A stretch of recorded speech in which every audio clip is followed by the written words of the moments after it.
This comment isn't insulting to Native Americans, it is insulting to Africans. The core Indians live in the mountains of Nayarit. This is just north of Puerto Vallarta and Guadalajara, a major city that did have slaves. While Veracruz had a lot more slaves, just like in Veracruz, slaves escaped. If Yonga could climb into the mountains to escape and form the first free town in the Americas, so could others. Furthermore, not all Afro-descent people were slaves. Some even came as conquistadors. And they had children as well. To assume none could make it up to Nayarit to contribute a measly 0.8% African ancestry to the Cora, is to insinuate that Africans were mere cattle incapable of exploring the remote regions of Mexico. Now here again are the percentage of African ancestry according to Lisker. Paraiso, 21.7%. El Carmen, 28.4%. Veracruz, 25.6%. Saladero, 30.2%. Tamiahua, 40.5%.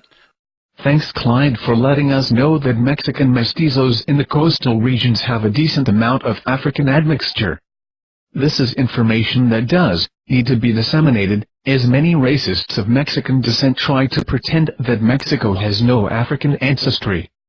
This admixture still post-1492 though, is still mostly where historical records of colonial African presence state they were, and still does not prove your claim that many indigenous Mexicans had broad features, just like Mr. Olmec face here talking, because of supposed African admixture. While I am happy to see the evidence of Afro descent in Mexico, I still feel sad that you are a deluded fool who misrepresents those studies to try to deny natives of their indigenous accomplishments of their past by claiming they had to have African ancestry. Those studies, in fact, say the exact opposite. Black ancestry is quite high on the coast, ranging from 12% to 40% on the East Coast, and is present in other mestizos, ranging in large urban centers, from 27% in Oaxaca to 10% in Puebla, and in smaller cities, as little as 8% in Tlaxcala and 18% in Guanalan. Yes, Clyde. The coastal regions can have a lot of African ancestry. But some quick corrections. It is Oaxaca and it has 2.7%, not 27%. And it is Tlaxcala and Guanalan.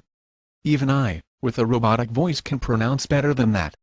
Now do some simple math. If the coastal regions have the most African ancestry at 40% in Tamaulipas, and other urban centers have, at most, 18%, how do you figure that 75% African ancestry for all of Mexico is an accurate number? Dr. Winters has presented evidence that 75% of the Mexicans have African ancestry. SALSASSIN disputes this fact by claiming that it was made by an activist. This is a statement was made by a researcher. Why would a researcher be an activist? No! Green would not have mentioned this author if he felt she was unreliable. I was able to track down Miriam Jimenez Roman and asked her about the 75% statement. Hola Jaime, thanks for writing and giving me the opportunity to address that quote. I don't know Jamila Muhammad, and I don't remember making that particular claim regarding African ancestry of Mexicans. I believe some remark of mine regarding the African descent of many Latin Americans, including Mexicans, was taken out of context. The reasons I wouldn't say something as specific as 75% are captured in your question concerning census or genetics. Until very recently, national censuses throughout Latin America and the Caribbean have avoided questions about race, preferring to promote an ideology of racial mixture and racial democracy. In practical terms, this meant that blacks and indigenous people didn't exist statistically, and by extension there was no way to demonstrate that certain groups were subjected to discriminatory practices. One of the most important efforts among anti-racist organizations throughout the Americas has been to get their governments to include racial categories in the census and other national reporting instruments. As far as I know, Mexico has yet to institute racial questions on their census, so we really don't know how many Afro-Mexicans there are. We only have the census figures from the early 19th century and guesstimates by international organizations. All this to say that I couldn't and wouldn't make the claim that Muhammad attributes to me. As for genetics, with extremely rare exceptions, all the world's people are genetically mixed. Considering that so many enslaved Africans were taken to New Spain, and that most castes had African ancestry, it's not outside the realm of possibility to say that the vast majority of Mexicans today have African ancestry. I hope this answers your question. Miriam. Can't say I am a proponent of racial categories, but I do understand your concern that there are no statistics to keep track of discrimination. While I do not believe in, or support, racial categories, maybe reporting ancestral and ethnic affiliations would help. Her reply was informative and clearly stated that the claim of 75% was just speculative. She was honest, in extreme and stark contrast to Clyde's fraudulence. This is not the only genetic evidence of African and Mexican admixture. We know that there's heterogeneity among Mexican populations. We find the African Y chromosome among the Maya. We also find haplotypes L1 and L2 found among isolated groups in north-central Mexico, Huacho. And this is very interesting because L1 and L2, these are haplogroups that only African people carry. We see a high frequency of African HLAs, Vatagen of the Rhea system among Indians and Belize. We see A22 common among Eastern Maya, the B allele of the AVO system among 6 Maya groups, and the Otomi. There is so much black heritage among the Indians that it is just unbelievable. Damn, you really do act and sound like Vizimi from The Princess Bride. Quite amusing. And the Otomi. There is so much black heritage among the Indians that it is just unbelievable.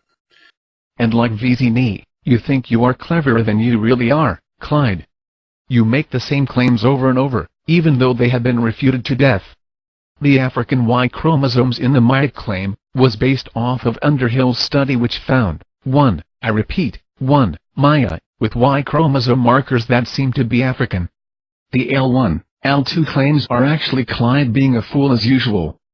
The study was green, and he found L1 and L2 in cosmopolitan groups of north-central Mexico, in the cities of Ojinaga and Juarez. Not indigenous populations. The African haplotypes used in that study were L1, L2 and L3. The study of Ruben Lisker we talked about before, was the one that looked at the Huichol and Cora.